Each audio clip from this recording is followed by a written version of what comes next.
Women's കോളേജിന്റെ മുമ്പിൽ ഭയങ്കര പൂവാല ശല്യം. കളക്ടർ വിളിച്ചു പറഞ്ഞു മിടുക്കന്മാരായ 2 പോലീസുകാരെ അവിടെ നിർത്തണമെന്ന്. ഇവിടെ ഇപ്പൊ മിടുക്കന്മാരായ നിങ്ങൾ 2 പേരല്ലേ ഉള്ളൂ. ഞങ്ങൾ അങ്ങനെ മിടുക്കന്മാരല്ല. ആണ് അല്ല ആണ് എങ്കിൽ ഇതുപോലുള്ള തുക്കട ഡ്യൂട്ടി ഞങ്ങൾക്ക് വേണ്ട. അത് തീരുമാനിക്കാനുള്ള അവകാശം തനിക്കല്ല.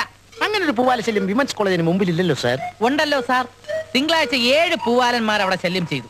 ചൊവ്വാഴ്ച 9 പൂവാലന്മാർ, ബുധനാഴ്ച 13, വ്യാഴാഴ്ച 17. ഇങ്ങനെ പോയാൽ 1 മാസത്തിനകം അവിടെ ഒരു പൂവാല സമ്മേളനം തന്നെ നടക്കുന്ന മട്ടുണ്ട്. ഈ പൂവാലന്മാരെ കണ്ടാൽ എങ്ങനെ തിരിച്ചറിയാം സാർ? അവർക്കെല്ലാം തന്റെ മുഖഛായ ആയിരിക്കും. ഇഡിയറ്റ്. പൂവാലന്മാരെ കണ്ടാൽ തിരിച്ചറിഞ്ഞൂടാത്ത താനൊക്കെ എവിടത്തെ പോലീസാണോ? എടോ, പെമ്പിള്ളേരെ ശല്യം ചെയ്യുന്നവരാരോ അവരാണ് പൂവാലന്മാര്. അവരെ പിടിച്ചോണ്ട് ഇങ്ങോട്ട് പോരെ.